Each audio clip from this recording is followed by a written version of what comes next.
The last major Pikmin Bloom live event was the Kaohsiung Tour in Taiwan, which took place in October. Half a year later, Niantic finally announced the first proper live event of 2026, the delicious Little Tokyo Mini Walk.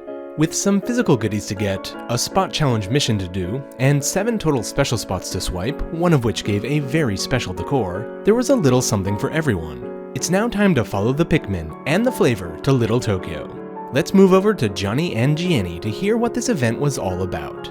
Take it away, Gianni. Hello, today's Thursday, April 30th, and we are not live whatsoever from Japan, reporting on the delicious Little Tokyo Mini Walk event.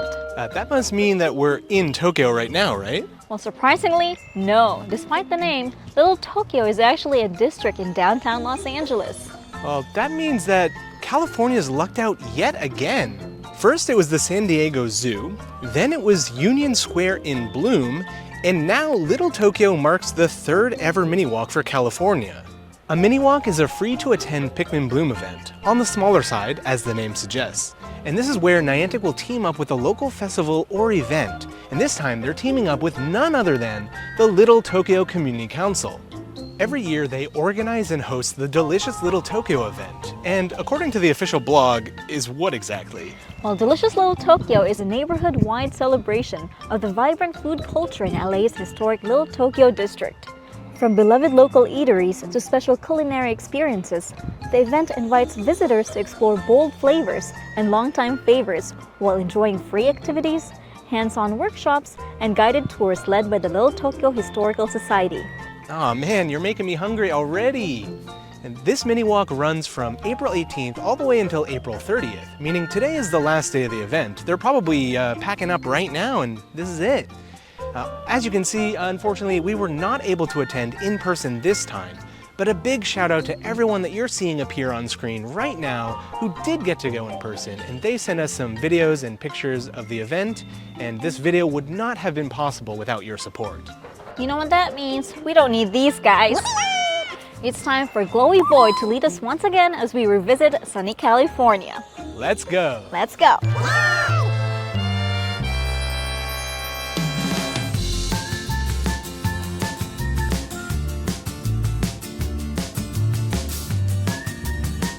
Let's start things off in order by visiting Special Spot 1, the Little Tokyo Branch Library.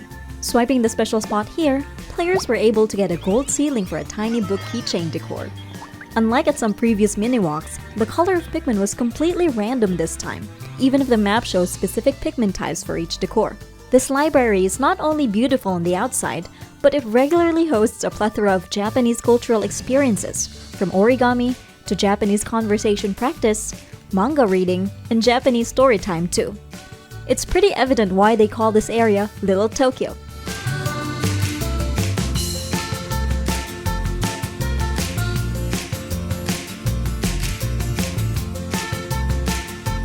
Next, players could visit Special Spot 2, Anzen Hardware. Swiping the special spot here, players could get their hands on a DIY tool decor Pikmin. Originally starting out as a hotel supply shop, Anzen evolved into a hardware store, stocking not only American hardware tools, but Japanese gardening tools and seeds as well. I heard if you look carefully, you might just see a Pikmin running around too.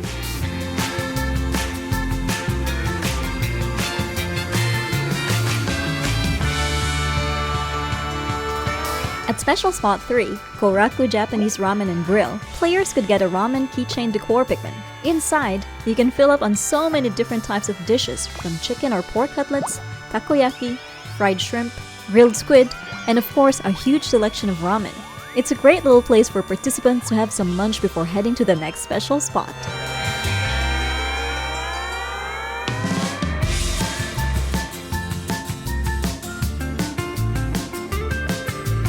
Moving on, Special Spot 4 is Mitsuru Cafe. Swiping here, players could get a coffee cup decor Pikmin, and for those with their rare levels unlocked, a quick 200 rare cafe points to boot. Although a small cafe, it offers some nice treats such as dango and red bean cake too. Definitely a great place to stop by for an energy boost.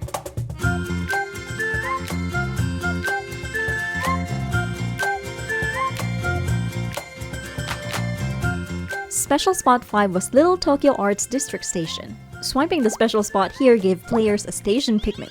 guaranteed to be a ticket decor. Right outside of the station was the main venue. There were many booths set up by the Little Tokyo Community Council here, including the Pikmin Bloom tent and AR photo experience. Jeffrey, one of our contributors, noted that this was a great place to display all the Pikmin stuff, since anyone exiting the station would immediately see it. It wasn't long before a big crowd formed in this area, many proudly donning the Pikmin sun visors while waiting in line to get their photo taken. Given this was the main venue, players who opened their game within the GPS zone of Little Tokyo Arts District Station would activate a spot challenge mission to complete. These challenges tend to vary slightly, and this time players had to walk 2,000 steps to complete it. The reward was a gold seedling that would become a gold present sticker red Pikmin, the only Pikmin at the event whose color was predetermined. Gold present sticker decor are typically limited to in-person events, making it quite rare to get one. At the nearby Pikmin Bloom tent, staff were handing out the usual 3 colors of sun visors. Jeffrey asked the staff if they were ever going to bring the other color of sun visors to a future event, but he was told that those are reserved for the paid in-person events such as Pikmin Bloom Journeys. Since Gianni and I will be attending the upcoming Soul Journey event, we'll see if they end up adding the physical Ice Pikmin sun visors to match the new digital Mii costume variety that they've already revealed. On Reddit, one participant, techguychen, shared that he was able to get all 3 colors of sun visor just by asking nicely. Aside from the sun visors, players also received an event map, the same one you've been seeing on screen so far. Finally, participants received the same field guide that was made available in the past at the San Diego Zoo and Union Square mini walks, as well as a Pikmin on smartphone sticker. Unfortunately, there was no sign of the new Pikmin stickers we received at the Sendai Journey and Kaohsiung Tour events. There were several activities put on by the Little Tokyo Community Council, such as a scavenger hunt, bingo, coloring, and more, so there was lots to do and see outside the Pikmin Bloom related things. Although there weren't any Pikmin statues to find like the previous 2 US mini-walks, there were some other real-world Pikmin decorations hiding around the venue. The line for the AR photo booth was very long, perhaps the longest we've seen at one of these events. Although the special spots could be swiped anytime from April 18th at 10 AM to April 30th at 6 PM, the Pikmin tent distributing the goodies and the AR photo booth were only available on April 18th, making it the best day to attend. Players only had 5 total hours, from noon to 5 PM, to get their gifts and take an AR photo. Given the crowd that formed in this area and the narrow time frame, a lot of people ended up waiting in line for a long time to take a picture. Here's one of our contributors, Esther, who waited it out and got to take an AR photo and video. Notice how the border is a bit different from previous events, this time showcasing a yellow Pikmin from the Fairy Lights decor set. Participants often have a choice to hold prop flowers or other decorations at these booths, and this time, here's Jason holding up the Pikmin Bloom logo. He ended up getting a different decor Pikmin than Esther, a blue toothbrush decor, so it makes me wonder how many possible types there were to appear in the photo.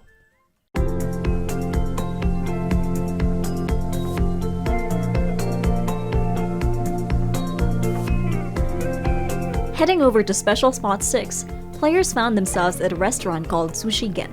Swiping it gave a seedling for a sushi decor. With yet another Japanese restaurant to visit, this mini-walk stayed true to the delicious part of delicious Little Tokyo. But Japanese culture is not just exclusive to food. In terms of decor types, the next spot had perhaps the biggest draw for participants of all.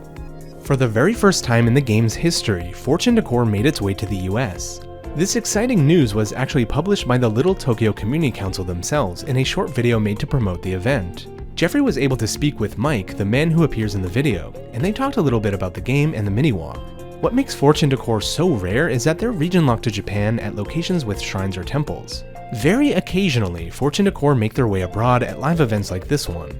Players who visited Special Spot 7, Higashi Honganji Buddhist Temple, were able to get one of these elusive decor Pikmin.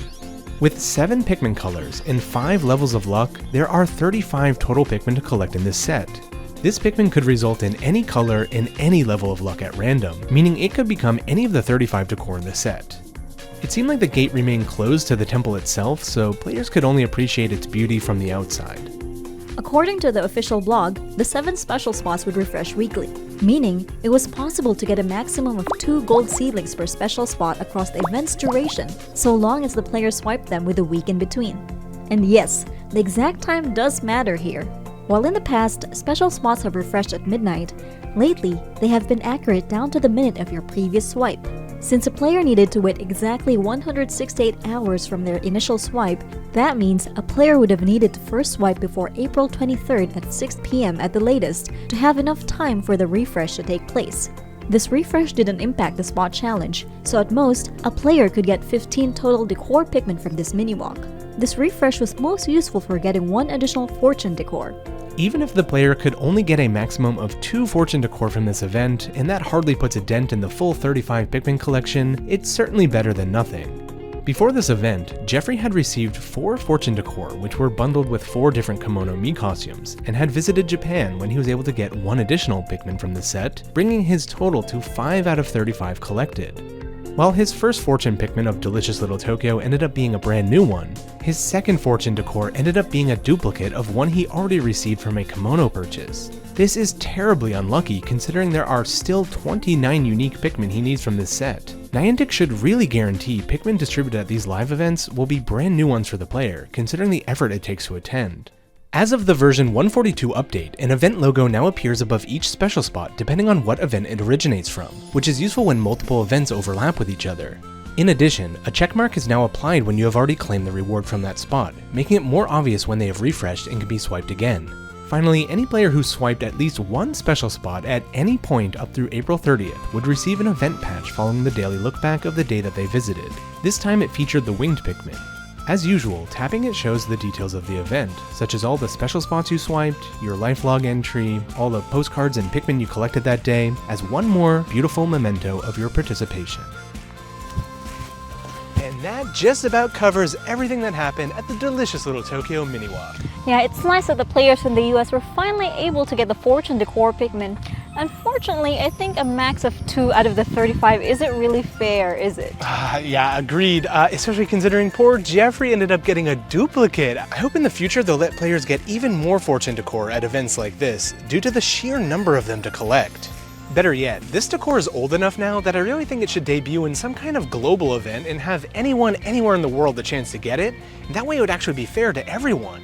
For example, a tie-in with Challenge Anywhere would be perfect. Yeah, and if we're talking about being fair, then they should really plan an event for the East Coast next time. Right? The poor East Coast has been again ignored, abandoned, and forgotten.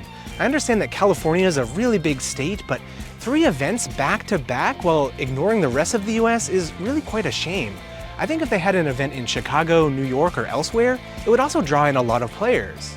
One thing I will say is that it's good that they made the special spots available even after the Delicious Little Tokyo event was over. The last time they did a mini walk alongside a one-day event like this was for Japan Tag in Dusseldorf, and players had only 1 day, 10 total hours to swipe all the special spots before they disappeared. Yeah, it's great for Niantic to consider that not all players will be able to make it to the main event day and allowed for the special spots to be swiped for a full 13 days. Right? I can understand them limiting things like the gift distribution and the AR photo booth since they need to actually staff that part of the event, but for things like the in-game stuff where they have full control over it, it's nice that they'll give people the chance to swipe those even well beyond the actual event time period, and I really hope to see them do that again going forward. Speaking of going forward, the next live event will be the mini walk in Taiwan. Ooh, what do you think? Maybe we can go to that one in person. Maybe. We're gonna see what we can do. Hopefully we'll get to go.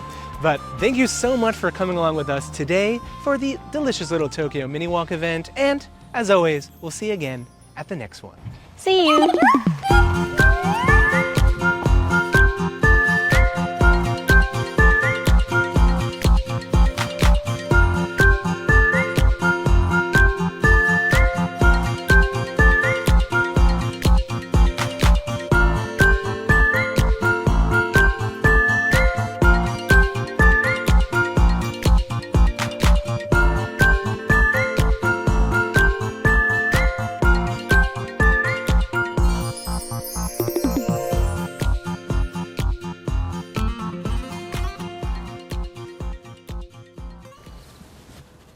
Are we ever gonna get the chance to go to California?